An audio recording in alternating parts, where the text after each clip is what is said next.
General, uma questão que eu tenho colocado, né, nas lives, que a partir desse 6 de agosto nós fomos surpreendidos, né, naquilo que parecia ser uma operação de reconhecimento em força.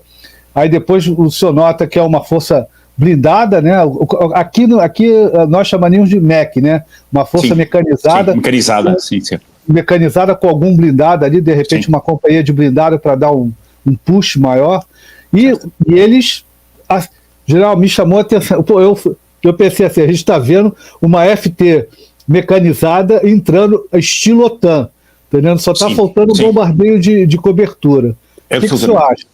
O professor subscreve em absoluto. O que é que nós assistimos no dia 6 de agosto? Foi efetivamente uma operação de surpresa, uma operação que surpreendeu todos, a começar pelos russos.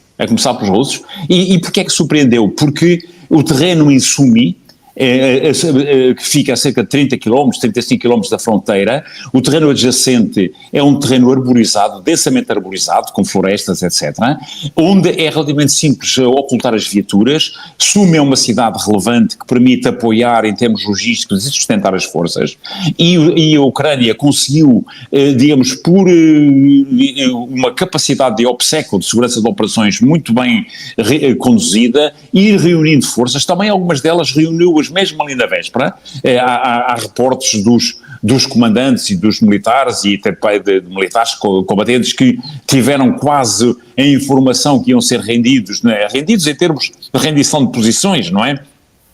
Substituídos na frente de batalha, nomeadamente na região de Donetsk, e foram enviados diretamente para a região de Kursk. Portanto, surpreendeu toda a gente. Os russos não estavam minimamente à espera, aliás, como se viu, contrariam um pouco as ideias de pensarmos que os russos poderão ter até facultado ou procurado esta operação. Na nossa opinião, e depois podemos analisar, transformar uma dificuldade numa oportunidade, isso sim.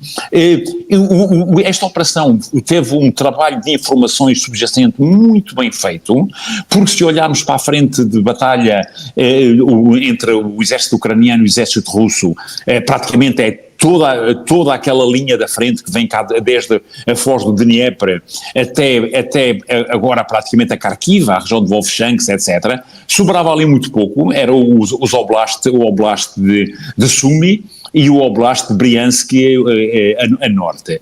E os russos nunca lhes passou a percepção que temos, porque não tinham efetivamente ao longo da fronteira posições relevantes. O que é que tinham? Tinham guardas de fronteira, tinham conscriptos, não é? Como a tradução de conscriptos, não é? Portanto, militares do serviço militar obrigatório, portanto, gente muito jovem que está a fazer um ano de serviço militar obrigatório, que não está nem treinada, nem preparada, nem equipada, mas como está dentro do território nacional, foram utilizados ali como força de vigilância propriamente dito.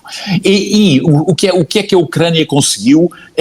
Primeiro, a dedução, e hoje é ponto assente, houve um footprint, isto é, houve uma intervenção, uma participação, um apoio significativo ocidental.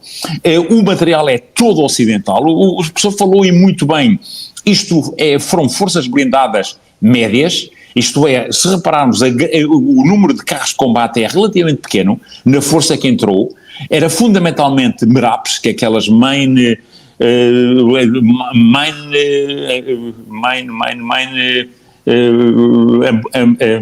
resistant and bush protected vehicle. Portanto, é aquelas viaturas que parecem os caminhões que os americanos desenvolveram fundamentalmente para o Iraque por causa das IED, da IED, dos engenhos explosivos que a resistência iraquiana colocava ao longo das estradas e que as Humvees não eram absolutamente não aptas para esta função. Portanto, Strykers são viaturas de 8 rodas, como sabemos, são viaturas blindadas de transporte de tropas com 8 rodas. Sr. Comandante, bem-vindo. Opa, tudo bom, Geraldo? Desculpa o atraso. Nada, um gosto. Mas o Cabral deve ter falado do senhor aí, que a gente está com falou certamente. uma correria tremenda. E boa noite General, boa noite. Cabral, boa noite, audiência. Estamos aí, firme e forte. Muito bem. Então, continuando, portanto, fundamentalmente a Ucrânia o que utilizou foi viaturas blindadas de rodas, são viaturas para andar em itinerários, para andar em estradas, não em todo o terreno, portanto, velocidade, não tão poder de fogo, mas mais velocidade. Usou três brigadas de forças especiais, fundamentalmente brigadas de paraquedistas, usou 5 brigadas mecanizadas também altamente treinadas e altamente preparadas, as forças especiais, salvo erro, a 82ª de paraquedistas, a 80ª de paraquedistas e uma outra de assalto aéreo, Samora era uma traiçoa, 5 brigadas mecanizadas, mas equipadas com viaturas de rodas, e uma brigada de defesa territorial, fundamentalmente para garantir a segurança de flancos. Portanto, foram estas 8 brigadas, estas 9 brigadas, perdão, que asseguraram, digamos, o primeiro impacto. E entraram em força. Portanto, isto para conceptualizar a manobra, entraram também com sistemas de guerra eletrónica muito evoluídos, nomeadamente a indicação que utilizaram um sistema novo europeu que foi testado neste teatro e que colocaram os russos sem comunicações. Portanto, a tal ponto que os russos tiveram que recorrer a drones FPV guiados por fio. Como os mísseis, os Milan, os TOW, etc., quando se lança um desses mísseis, eles são guiados por fio, como sabemos, não é?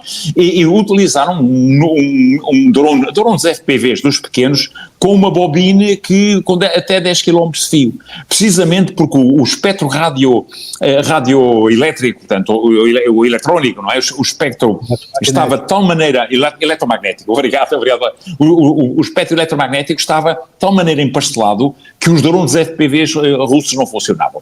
Portanto, este efeito de surpresa que a Ucrânia ganhou permitiu-lhe, digamos, tomar rapidamente um conjunto de povoações, e dirigir-se em profundidade para a central de Kurchatov, a central de Kursk, que era o objetivo, fazer um golpe de mão, como se diz em termos militares, da central nuclear de Kurchatov, que fica nos arredores de Kursk, que fica a 35 quilómetros.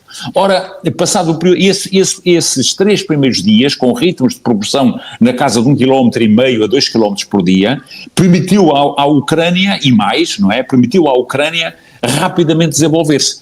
E pronto, em vários eixos, para norte, para sudoeste, para oeste, para este, portanto fazer uma expansão.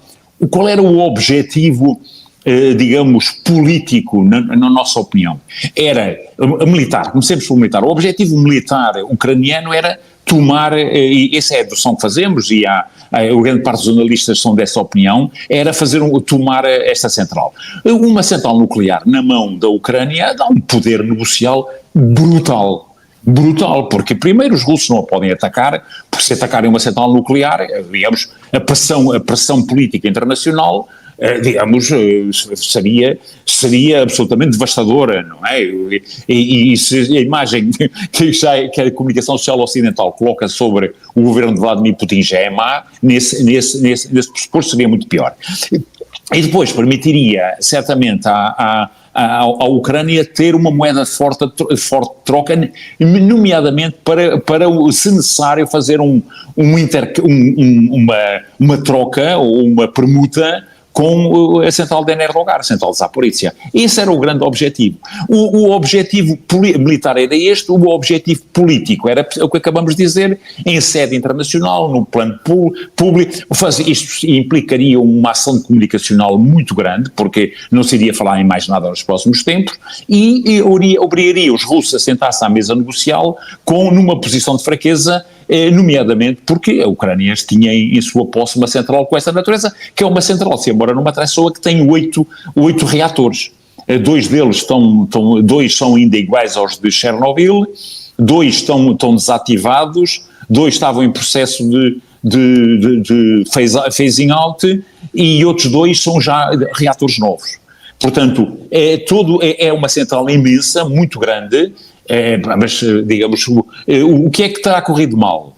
foi não terem chegado, não terem chegado porque ao local, ao objetivo, mais propriamente dito, terem ficado aquém do objetivo, não estiveram muito longe, diga-se de passagem, deverão ter estado aí a 10 km, devem ter feito 25 km à vontade, mas os russos barraram, porque empregaram ali chechenos rapidamente e destacaram o general Apti Alodinov, que é um homem com cabeça, muita cabeça, para além de ser digamos, um sujeito com algum sentido de humor e alguma descontração, não é? Retira aquela imagem dos chechenos, mas quando vemos os combatentes ficamos assustados, não é? Assustados, isto é, ficamos preocupados, e quando vemos os prisioneiros ucranianos que andaram a fazer sevícias aos soldados do serviço militar obrigatório e que pouco inteligentes se filmaram eles próprios, cujas imagens caíram na mão dos russos,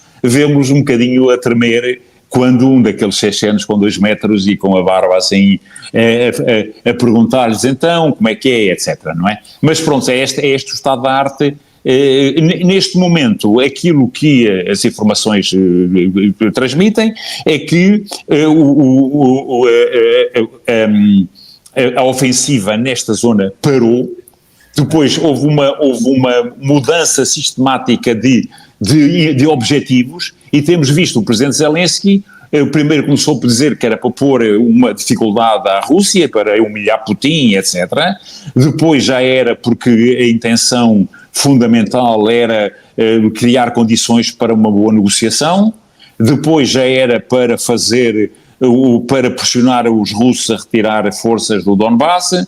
Depois já era para fazer uma buffer zone, e agora a última do presidente Zelensky o presidente Zelensky do seu Estado-Maior, da sua entourage, foi fazer uma operação preventiva ou preventiva, porque os russos iam atacar Sumy e, como se viu, não tinha forças para esse objetivo. Se foi uma operação preventiva ou preventiva, portanto, o preventiva foi mal conduzida porque, digamos,